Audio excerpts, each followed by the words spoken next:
another snowy day, and today I'm going to write and record a Nightmare Academy song and show you how I do it from start to finish. I'm going to try and keep the screen in focus the whole time so you can see the song progressively build and how the music comes together. Alright, so the first step of coming up with a song for me is just having a random idea.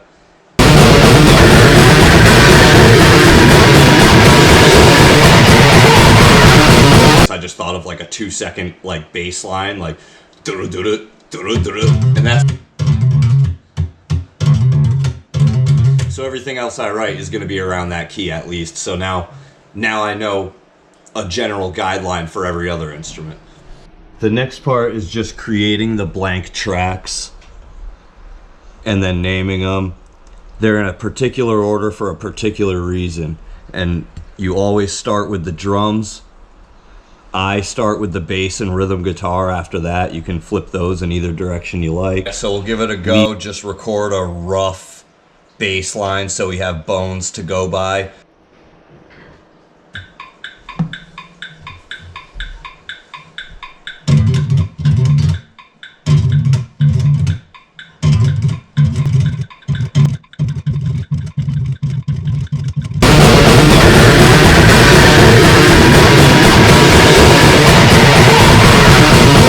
So 245 BPM, it's really fast. Recording this drum track is gonna be a grueling process, and I'll probably show you like 10 seconds of it. I got it in 2/4 timing.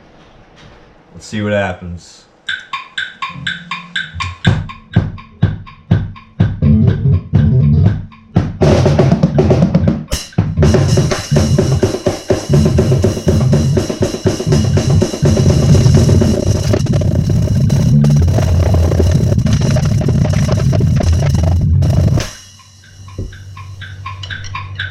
Well, that was annoying, but now that we have a drum track and a bass track, we can move on to rhythm guitar.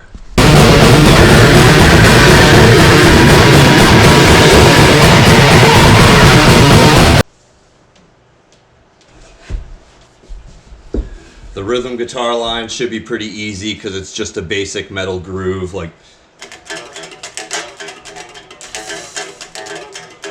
So I'll play it a few times and it'll be an easy recording to do.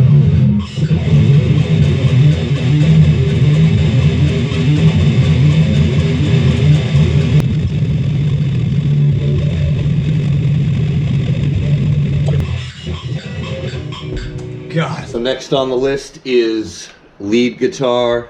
This one's gonna be a little bit funny because I'm using a plug-in for the distortion through here. So you're going to be hearing it clean through the amp with like just the bass line and the metronome through here. And it's going to be a little bit funny, hopefully.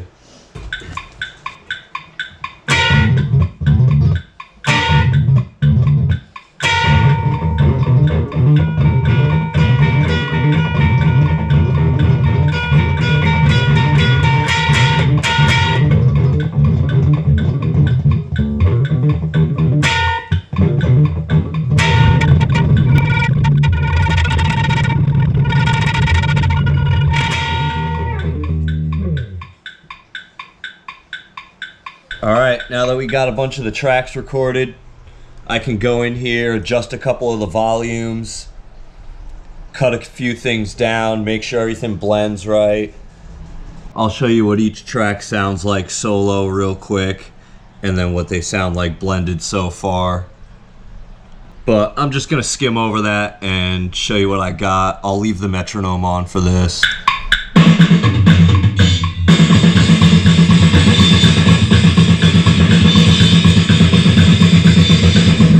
This is the bass line together with the drum line and metronome.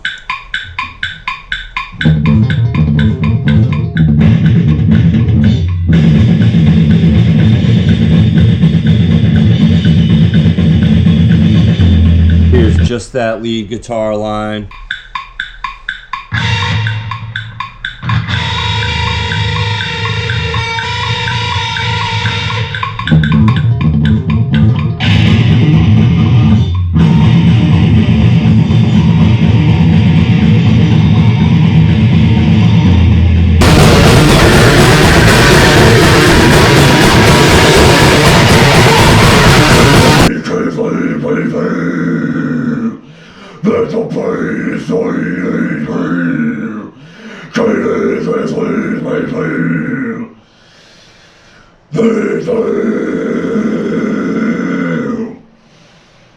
Now, as fun and embarrassing as that was, we gotta do it again, except with the highs.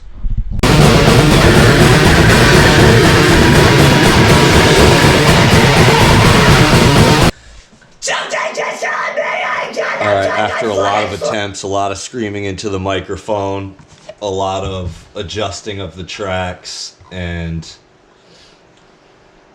editing, I put a couple effects on the effects mic while I was recording the vocals. I had the natural mic going as well. These are the two vocal tracks right here, and I'll let you hear what they sound like.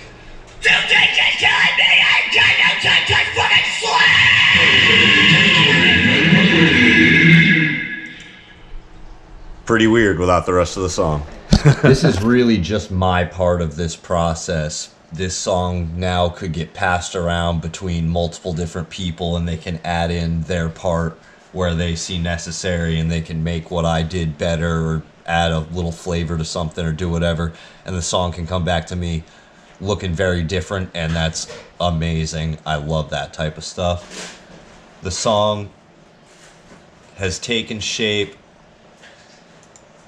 It has structure. It's something that other people could listen to and write something off of, and it makes sense. If you're going to take anything from this video and from how to record a song in general, always record the drum track first, because you need your rhythm to be on time, or none of your other tracks will be on time.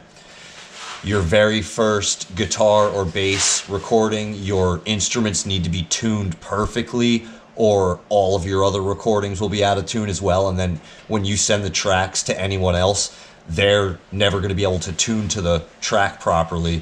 It's going to all fall apart. Make sure your instruments are tuned. Make sure that your drum track is to a metronome, perfectly timed. So here's what the song sounds like all together.